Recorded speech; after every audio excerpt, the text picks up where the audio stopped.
Right, okay, this is Joe Leigh here for Seconds Out, joined by Joe Cordina once again. Joe, thank you for your time. Obviously, over the last week, it hasn't been great for yourself. Fight postponed, meant to be going over to the Middle East. How are you though, with all that in mind? How are you? How have you been? Um, don't get me wrong. The first couple of days, well, after I'd done it, I was in a bit of a bad place. Like, I'm not gonna lie. But I've just gotta sort of think everything happens for a reason. The last year I've had a lot of blessings, and I've been thankful for it. So this is just a test. Sometimes God's plan ain't always understandable. So I just gotta take it on the chin and just be thankful, and yeah, just move forward. Like I said, it wasn't a good couple of days after I done it, but we're a couple of weeks post op now, and yeah, funny enough, I jumped back in the gym on Friday, so it's good to be back. How was your hand at the time? What happened? Well, I think me and you done an interview the day before it actually happened. Yeah, yeah. The night before. But the next day it was my first spar back, first round, and it was like my first real proper shot. First first shot I let my right hand go anyway. And I drew the same shot I hit that Ogawa with. And Wade was a southpaw. Obviously, he came in to throw his own shot as well. So I think we just met, and yeah, he just fucking doubly impact then, and it's like obviously as you can see there. I don't know if you can see it Ooh, properly. You can see yeah. the scar, but oh, my stitches are still in, but it's healing up nicely. Um, so yeah, it was painful. I knew I'd done something straight away. Why did the IBF, from what you know, strip you straight away? Did they not allow you any time? No, so basically, when I came back, I had a sprain. We were scheduled to fight in September. Mm. Obviously Eddie was out going. Well, I don't know where he was at the time. I think it was might have been Mexico. No, I think it was a fight in Mexico or LA or something like that. Yeah. But he went from Saudi, LA. He was all around the place, Australia. So he's traveling. It was a space for a couple of weeks. But he came back. He was like, "We're fighting in September." I was like, "Okay," but I've been training anyway. Yeah. So now it's time to step it up. So I've stepped it up, my training and inspiring. I've sprained my hand, my wrist. But I only needed a couple of weeks just to let it settle down. But it's an important fight, so I need to get everything right. Do you understand? So yeah, I think they give me an extra couple of weeks. So then we scheduled November 5th because that was the next available date for me. So we're available for November 5th. So they're using it. Basically, I've done this now, and they're using it as my second extension. No problem. In the IBF rules, you're allowed two extensions. Now, whatever whatever deal Eddie made, I was unaware of. So it haven't been saying it's said to me they if he don't fight this one, he has to like I'm blind, but I'm just going off what the rules say. Now, as an injury, like Errol Spence, he had just over 2 years out, all in all, with the two injuries back to With back the IBF, yeah. with the IBF. So, and I've known a couple of other fighters that have had injuries, like Josh Warrington had an injury. Um, he's been out a while. Then you got I could name a few because I listed up a few just to sort of back myself, but there was there was basically saying, "Oh well, we made a deal if for you to fight thing," but you made a deal with the IBF for me to fight. If you put their show on with them, that was the deal. But then they've come back and said he's come back on the scene, Rakimov, Yeah. and he wants his spot. But you've already made the deal, so I don't know who's going back. I don't know whose problem it is, but it's not my problem. It's either Eddie's or the IBF's problem, and I don't know what they've done or who's like why is it getting crossed, but it's genuinely not fair because you have everyone else. I've never known this to happen to anyone else in boxing. Yeah, it No one. seemed very soon. It's an interim title for a reason. There's an interim title. They should have thought that they stripped me for me to be next in line. Now it's the same scenario is going to happen. I'm going to fight the winner. So why strip me? Do you understand? It just don't make sense to me. And yeah, it's not a me problem. It's either a Matchroom or an IBF problem. It is their problem. It's not my problem. That they needed to work it out and they needed to come to a conclusion of what should happen. But their conclusion obviously was to strip me. But really and truly, I just don't think, like, my side, I was how can I say it? I can't say I wasn't back, but I was backed. But they weren't fighting hard enough for me to keep that title. It just seemed that way. So yeah, I've been stripped, and now I'm next in line to fight for it when I'm available too. How frustrating is that? It is very frustrating because not only that, I'm sat here, and like, I don't know what's going on in the background. I haven't been called and said this, and this. This is what needs to happen. Now, I'm just hearing what Charlie is telling me from what Eddie and Frank are telling him. So, like, I don't know what the IBF is saying to them or what deals they're making. I don't know. I'm in the blind. I'm blind. So for me to sit back at home with a fractured hand and it seems like no one gives a fuck. I'm under Matchroom stable, and I just think that it feels like no one is fighting for me. That's what it feels like. So yeah, it's very fucking frustrating. So when can we expect to see you back fighting for that title again, fighting for the IBF super featherweight? Well, the surgeon, Dr. Mike Hayton, who done my hand, he said I can start punching in late December, 3 months. So that takes me to late December. Now, obviously, I can't just go in and start trying to wallop people. I've got to ease it in and whatever else. So, April, May, I'll be happy to get back out then. I need my 3-month camp. It's like, I'm not one of these.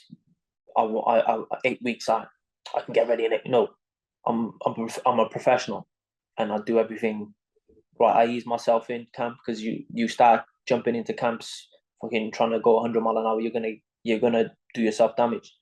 So yeah, I think 12-week camp, once I'm able to start throwing it properly, and then I'll be happy. So I'm aiming for like end of April, May, maybe end of May.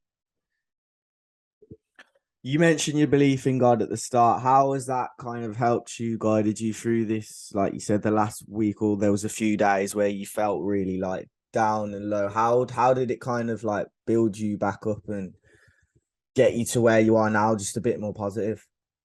Yeah, it's massive for me. Yeah, it is. Do you know, like I said to you, I've been blessed the last year.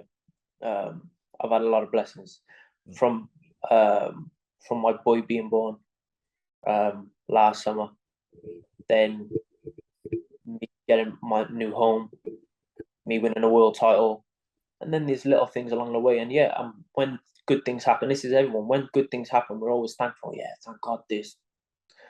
We're thanking, we're grateful. So I think maybe this is just a test to see when things don't go my way, or a certain situation ain't how we planned it out.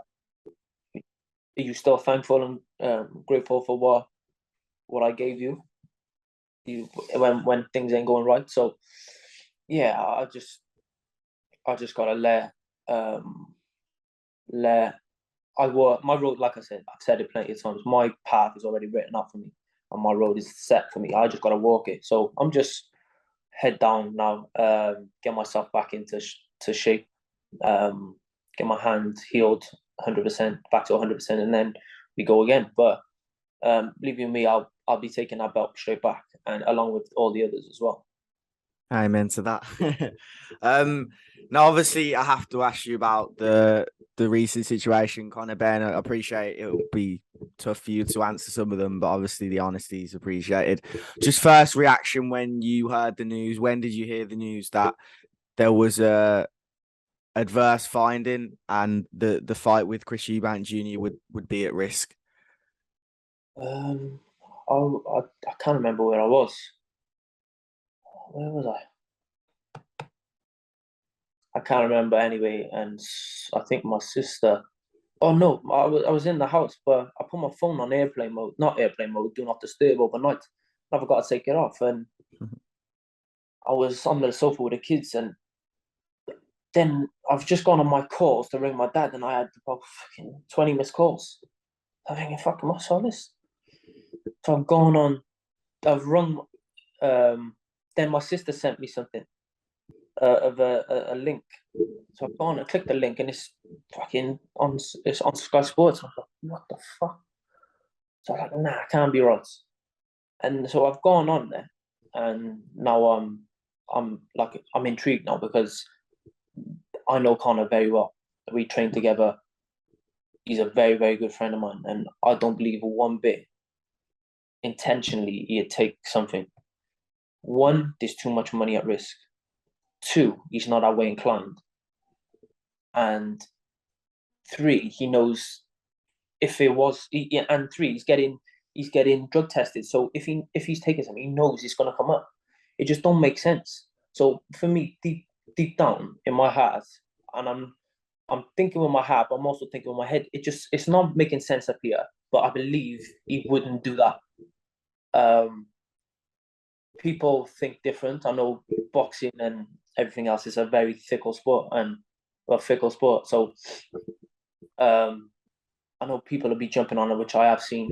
Even people are trying to slander me, and I've never failed a drug test in my life. I've had more drug tests in boxing. I've been boxing 15 years coming up. I've had more drug tests than some people have had Chinese takeaways. So it's like, yeah, What about okay. Big John? Sorry, it's not the time. It's not the time. It's not the time. Definitely not him. But yeah, it's like if people are trying to slander me, and yeah, okay, I've never failed, but it don't bother me because I know what I'm. But you got to remember, Conor, he haven't maybe had the upbringing as some of us. Like I grew up on a council estate, so I've been around people that try and take the piss and do certain things to you, so we understand and people's certain mentalities and how they can jump. If something happens in the estate, everyone's on you, jumping on you.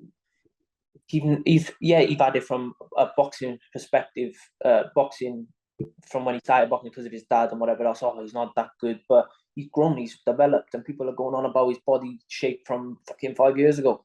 If say for instance you trained in a gym fucking 5-6 days a week for 6 months, your body's gonna change. That's how it happens. But people got to remember he's a young man. He's got a family. He's a young man. Now, this people are jumping to a conclusion straight away. Yeah, if there's a trace of something in his system, but before you start giving him shit and trying to terrorize him, and try and ruin his life, let everything come out first. Let the facts come up, and then we'll go from there. Because God forbid he has any.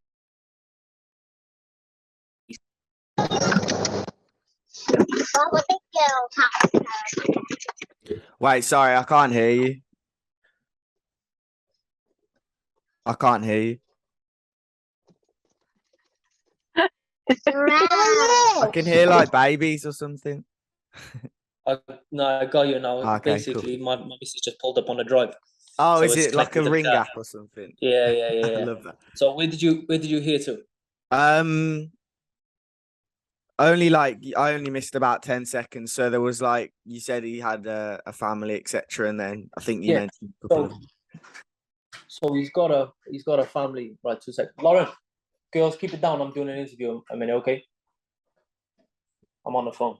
So yeah, he's got a family. He's got a young family, and people want to give him stick, and they got to remember that we all go on about mental health and things like that, and they're on him constantly. And now, if anything happens to him, God forbid anything do happen to him, or they, I think how they're gonna feel if that does happen. Now, like I just like even when Tyson Fury, did he failed a drug test? Yeah.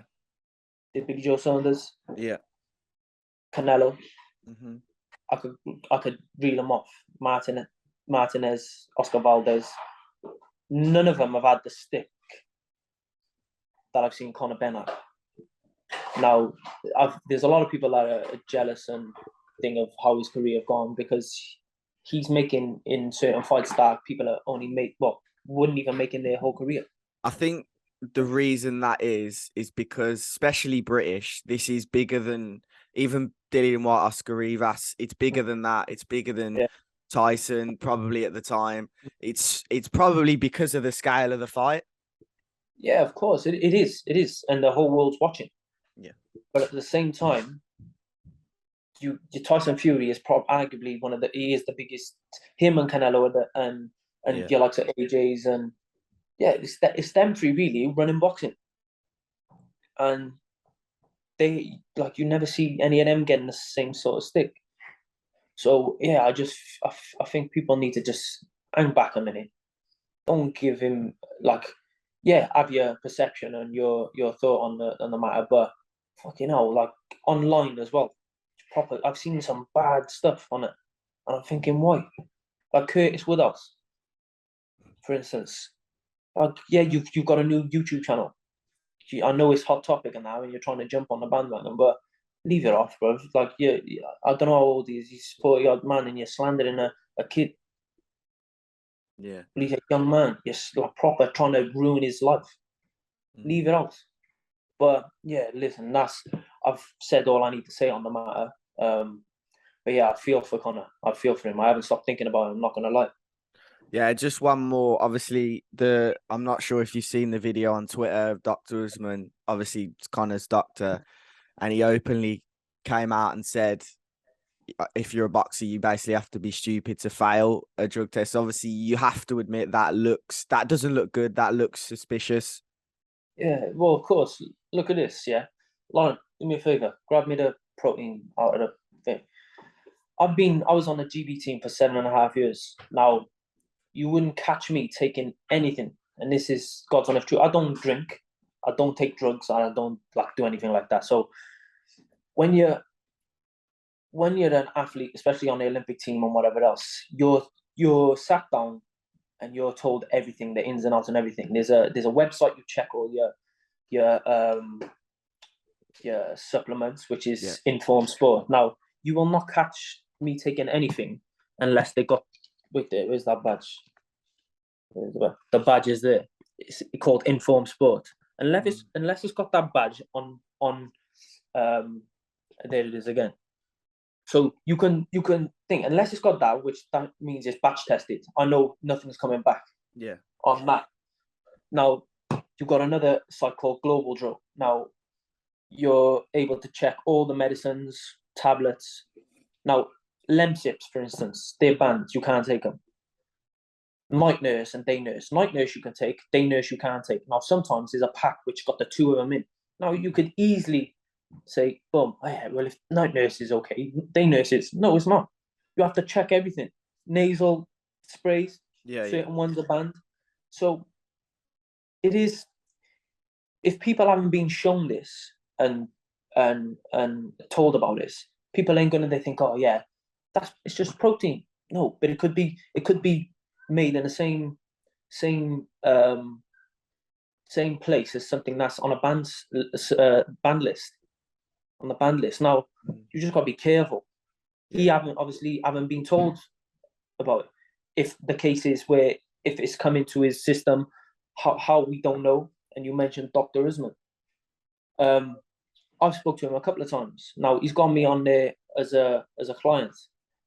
The only thing he's ever done for me, he got me impetigo. So he prescribed me a cream for my impetigo. So as far as me being a client, no, not true. I've never ever met him, actually. But yeah, I think it's unfair. Yeah, he did say certain things, but I think it's unfair to chuck the blame on him as well. Like we said, we don't know the facts, the ins and out facts. So yeah, I think it's a bit wrong because it's just not fair, is it? Really? Fair enough. Ultimately, what do you think happened? Why was there an adverse finding then? What do you think? That I can't answer. I can't tell you. I can't tell you now whether someone have done put something in his drink, just being jealous, or he's mistaken certain things for something else, or I don't know. We don't know. But he's passed VADA tests before. Was it VADA or WADA? VADA. I'm 95% sure it was VADA. Yeah. So VADA, yeah. He's passed them the previous tests that they've done and ones after. He passed UCAT. So why is it that one? It's not making sense to me. Don't make sense now. And like I said, it's for when you hear he's passed them tests, he's passed ones after.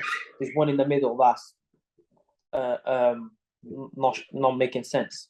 Now it's just like when you've passed them and these, and he's never been brought up on anything prior. I think he's only just started working with doctors, man. But it's like it's unfair. It is genuinely unfair to sort of people are trying to do is ruin his fucking life. Not just ruin his career, they're ruining his life. That's Twitter. I'm not sure how often VADA come round. I think that's what people will say. So it would be easy to kind of bypass them. But obviously things like you said at the start will come out, like the truth. Whatever comes out is gonna come out, or whatever's meant to come out will come out eventually. It's only been sort of 4-5 days, however long since the news has broke. So I'm sure, we'll find out more things in the future. Hopefully for a boxing fan's perspective, we get to see the ultimate fight between him and Eubank Jr. as well. Yeah. But kind of might get banned. We're not sure what's going to happen there. Fingers crossed he don't. And I genuinely don't believe that he's done anything intentional. It's whatever that is. Like I said, I know him personally. He's not that guy. People have obviously changed their perspective on him now through this. And whether that goes back to how it was, if he is proven innocent, I don't know. But yeah, I just think it's wrong what some people are doing. Yeah, well, thanks for your honesty anyway today, Joe.